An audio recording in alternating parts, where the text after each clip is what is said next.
Hi everyone, Anthony Fantano here, the internet's busiest music nerd, and it's time for a review of the new An Autumn for Crippled Children review.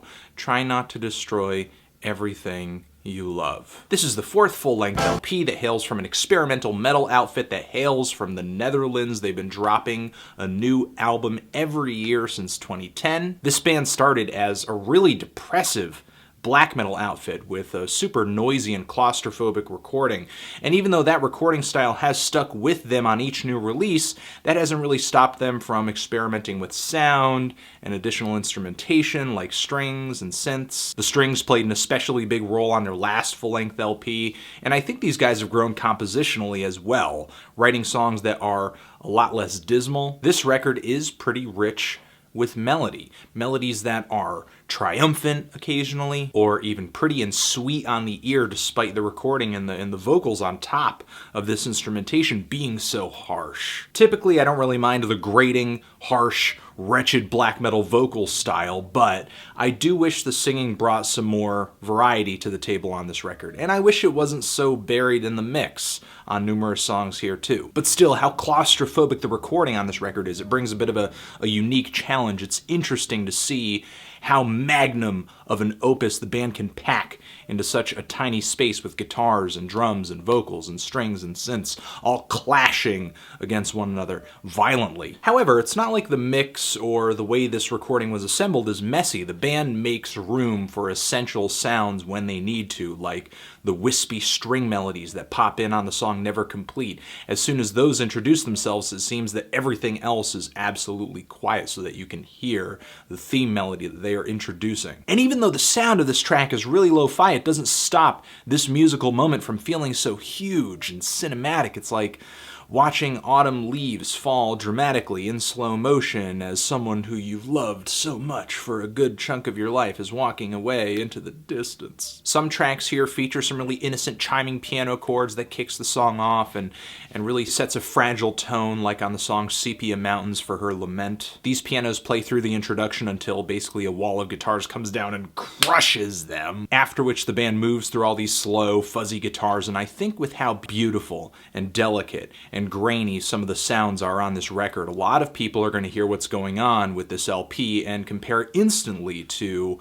the latest LPs from Death Heaven or Alcé. And I do think these albums have common ground. I think they could share common fans, but I also think that An Autumn for Crippled Children finds a way to make themselves stick out in this lighter shade of black metal we've been seeing lately. While a lot of tracks on this LP deliver some epic builds that tug at the heartstrings, not a single song on this album goes over the 6-minute mark. Overall, the songs on this release are pretty straightforward, direct, and to the point.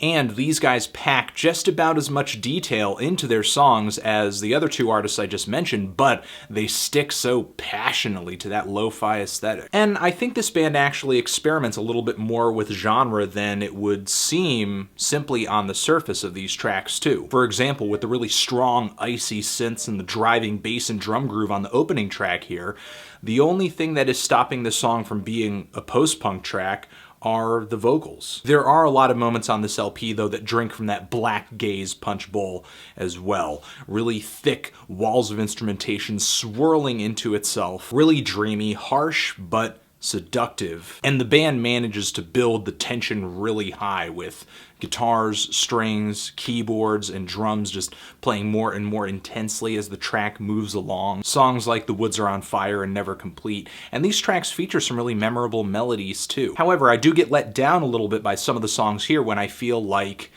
the track may be cycling through sort of a stereotypical post-rock build or chord progression with a lot of blobby, syrupy instrumentation that feels a little formless. It's a bit like a build that goes to nowhere. It's a build that loses its flavor about halfway up the escalation. Issues like this create a bit of a dry spell in the middle of the LP for me, but the album does pick up again with the song Closer, the song that features these slowly ascending guitar leads that are tremolo picked, going up and up against these thunderous drum beats. Eventually, these harmonized wailing guitars sort of scream into the mix and create a really nice change of pace. And even though I like tracks like this that are constantly moving upward and onward, I do wish there were some more songs here that were just more direct and visceral and aggressive and immediate, like the opening track on here. I can't help but feel like, on the whole, this album is just one build that leads to another build that leads to another build, which isn't necessarily a bad thing, especially if the instrumentation is played well. I mean, after all, that Deaf Heaven record that came out recently does sort of seem to thrive off of that formula as well, but with the builds and the instrumentation being raised so high on this record right here, and the lo-fi recording just crushing it to such a low, it does dampen a little bit of the excitement, of the potential excitement. All too often, I think the haziness of the recordings on this LP leaves some of these songs feeling just a little too samey. Even if the sound is very appealing to an extent, even if a lot of the melodies on this thing are really catchy. I dug this record a lot. I do think these guys could be a band to watch as far as this musical style goes.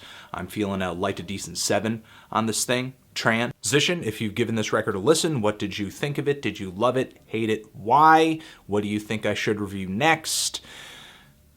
The Heat. Forever.